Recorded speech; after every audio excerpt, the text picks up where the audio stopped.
All right, y'all, I wanted to give you a Food 401k update. It's been a minute since we've done an update, or it's been a minute since we've done any kind of video like this, but just wanted to walk you through the jungle back here, the food forest jungle, kind of show you how it's developed and the progress and the different systems we're implementing. So let's take a look. And now this is only the back food jungle.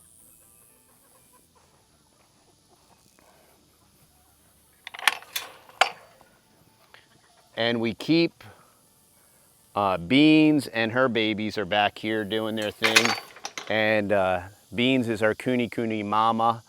So you can kind of see from the last video how this mulberry has grown rather precipitously. And any of y'all that bought the Food Forest in a Box, this was one of the mulberries. But let's walk around. We have a lot of stuff that's fruiting. Everything kind of got a little delayed. Because of the late frost we got, it stunted everything back. This is LSU Tiger.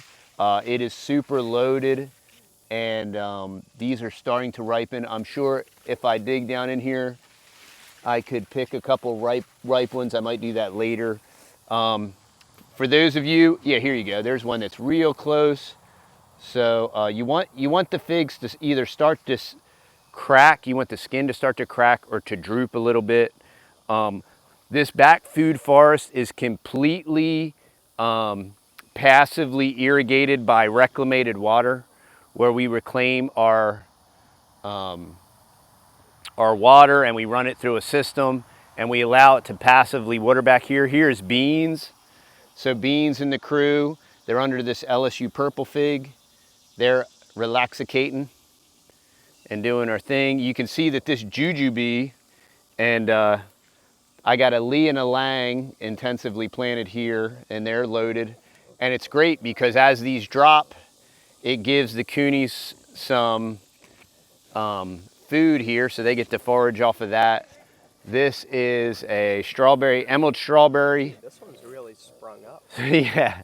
This one was like out of nowhere. And this is passively watered. This is what gives these plants really a time to thrive. And this is a Lang, so this is the elongated jujube. I don't have any of the fancy like honey jar or yet, but maybe I will. I really like the jujube, or the jujube, however you want to say it. This is a LSU Thibodeau. I'm collecting the LSU variety from their breeding program because it works great. And you can kind of see the way we don't really maintain this. I try to keep the crazy psycho Texas weeds down just around the plants so that they don't have to compete with these crazy Texas weeds.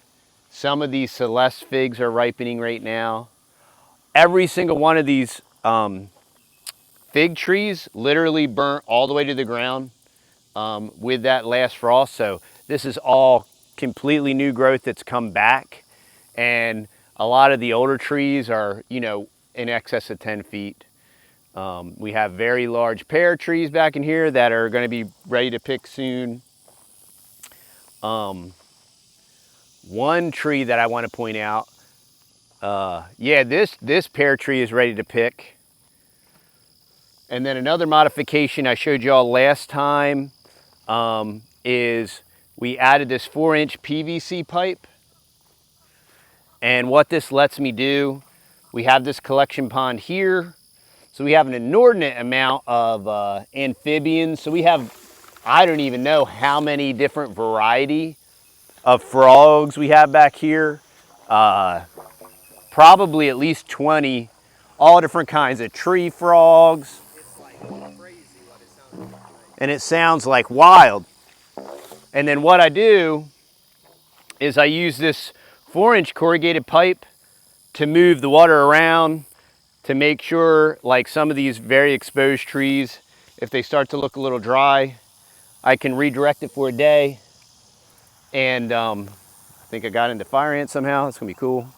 You can see these fig trees. I wanted to plant them around this pond, and they're really taking off. Check this out, y'all. So this is a Socorro Black. And that one's, oh no, probably got a couple more days on that one right there. And that's a really young tree. Let's see here.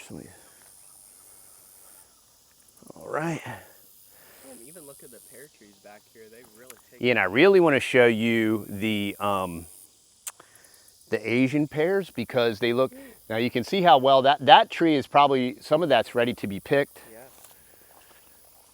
And as you know, we're carnivore, but we still eat, yes, some of this is past ready to be picked. Ooh, wow. Look at that. Yeah, see that one's soft. So we'll feed It's that to soft? the piggies, yeah. Oh. But yeah, some of those I just gotta get out there and pick them. So we'll probably pick some today. And we're even though we're carnivore, we're still picking what's ripe, you know. That's the way that folks would have done it. Back in the day. They would have eaten fruit when it was in season and they had it. What I'm very impressed with are these Asian pears. So let's go over here. I have a Shinko and you should see all the lizards running around here, y'all. So I have a Shinko. Ooh, look at that. And these Asian pears are completely unaffected by anything. They just look absolutely like picture perfect, and they're gigantic. Whoa, look at that. I'm very impressed with the Asian pears. So if you really want to be bedazzled, let's see. I'm trying to remember my two varieties. I have a Shinko and a Hosu. This one is Whoa. I think this is the Shinko, but this tree is loaded exactly like this, and these are ready to pick. And if you've never had an Asian pear, they're incredibly firm, incredibly juicy, super sweet. Shinko and man, I always forget how to pronounce the other one. It's a Shinko and a Hohozu, I think is how you say it. Two. And we will be offering the Food Forest in a Box again this fall. So check that out. For anybody that bought the Food Forest in a Box, this is a local white cling-free Texas peach.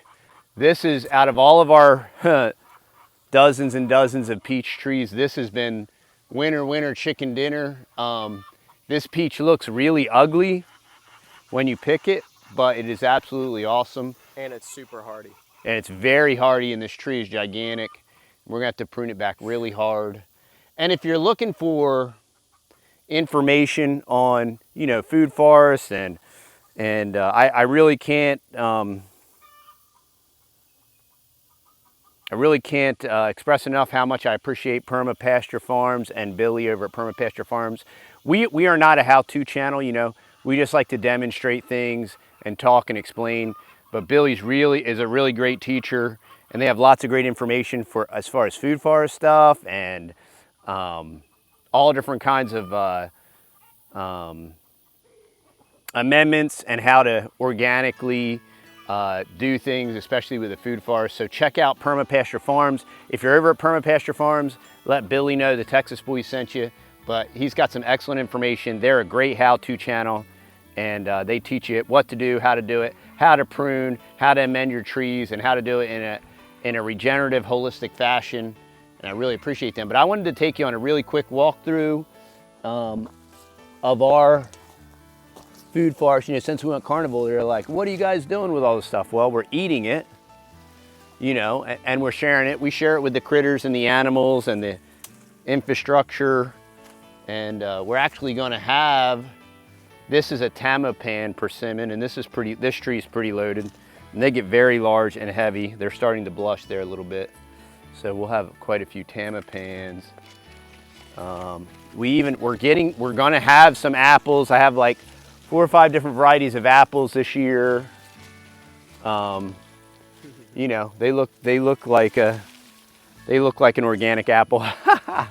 So we'll see what actually ends up ripening. But we've had a lot more success this year, even though the weather has been fighting against us.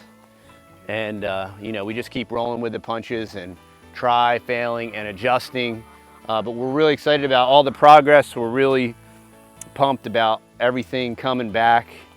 And the new passive watering systems we've implemented are working great. And so I just wanted to take you on a quick tour. This is just one of 1, 2, 3, 4 food forests we got going on. But that really gives you kind of flavor and a feel for what we got. Appreciate y'all for watching. This is a value for value proposition. So if you love our content, the type of information we put out, the interviews we have, please go over to thetexasboys.com and check out some non-vaccinated honey, maybe buy some merch, coffees and teas, whatever you all need over there. We appreciate and love the support, and we'll see you on the next video.